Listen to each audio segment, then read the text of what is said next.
Assalamualaikum warahmatullahi wabarakatuh.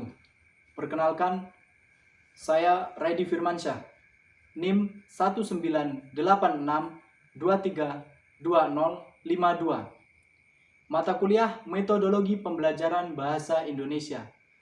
Dosen pengampu Ratih Purnawa Pratiwi MPD, Universitas Nurul Huda.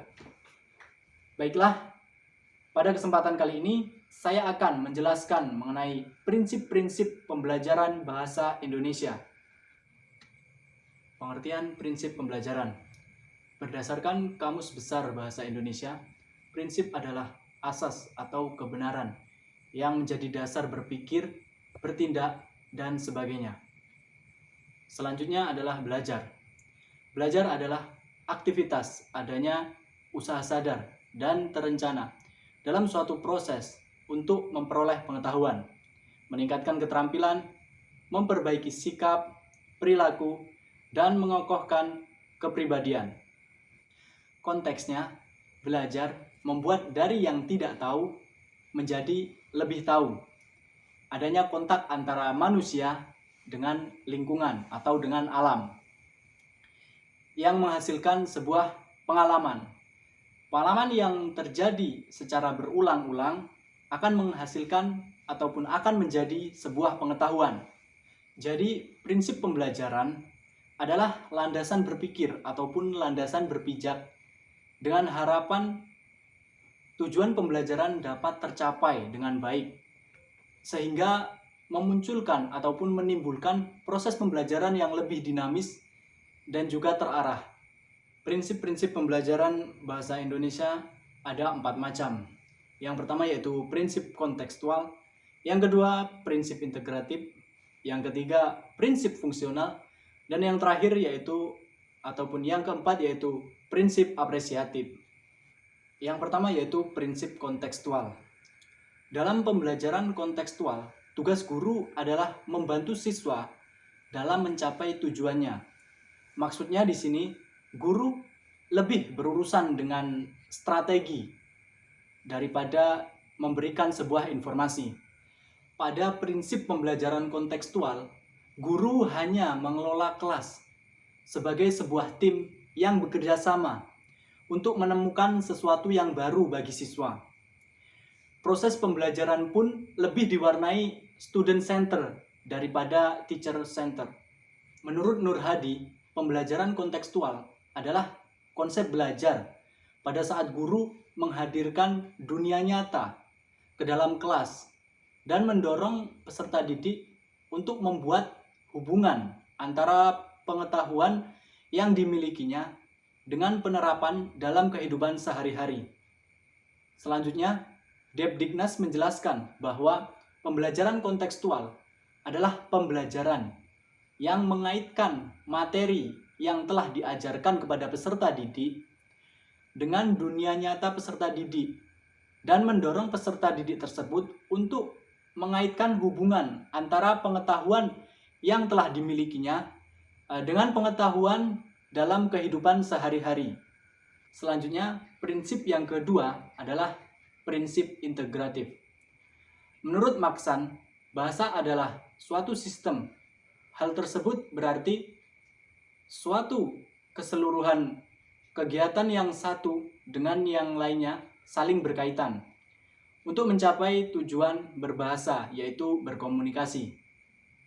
Subsistem bahasa adalah fonologi, morfologi, sintaksis, dan semantik.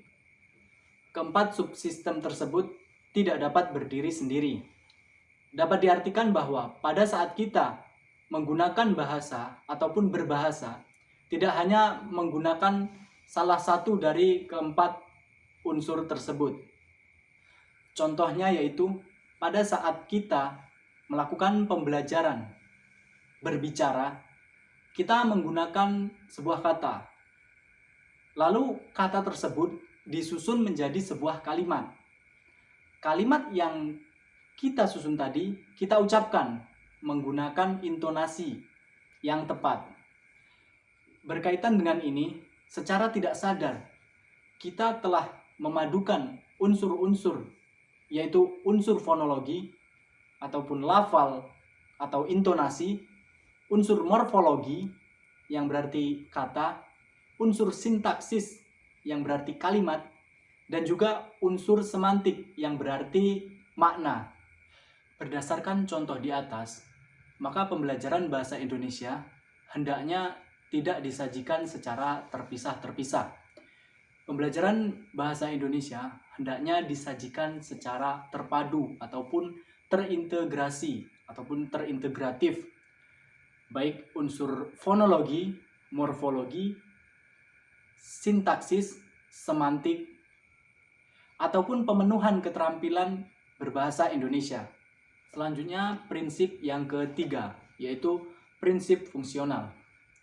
Prinsip fungsional yaitu pembelajaran berbahasa harus dikaitkan dengan fungsinya, baik dalam berkomunikasi maupun memenuhi keterampilan untuk hidup. Prinsip fungsional dalam pembelajaran bahasa Indonesia sejalan dengan konsep pendekatan komunikatif, yaitu guru bukanlah penguasa dalam kelas. Guru bukan satu-satunya pemberi informasi ataupun sumber belajar. Sebaliknya, guru harus berperan sebagai penerima informasi. Jadi pembelajaran harus berdasarkan multisumber atau melalui banyak sumber. Yang keempat yaitu prinsip apresiatif. Dalam Kamus Besar Bahasa Indonesia, kata apresiasi berarti penghargaan. Sementara dalam pembelajaran bahasa Indonesia, apresiatif diartikan ataupun dimaknai menyenangkan. Jadi prinsip pembelajaran yang apresiatif adalah proses ataupun prinsip pembelajaran yang menyenangkan. Jika dilihat dari artinya, prinsip apresiatif ini tidak hanya berlaku untuk keterampilan sastra saja ataupun pembelajaran sastra saja, tetapi juga untuk aspek yang lain seperti keterampilan berbahasa yang meliputi menyimak, berbicara, membaca, dan juga menulis. Baiklah, demikianlah penjelasan terkait prinsip-prinsip pembelajaran bahasa Indonesia dari saya. Apabila ada kekurangan, saya mohon maaf. Kepada Allah, saya mohon maghfirahnya. Saya akhiri. Assalamualaikum warahmatullahi wabarakatuh.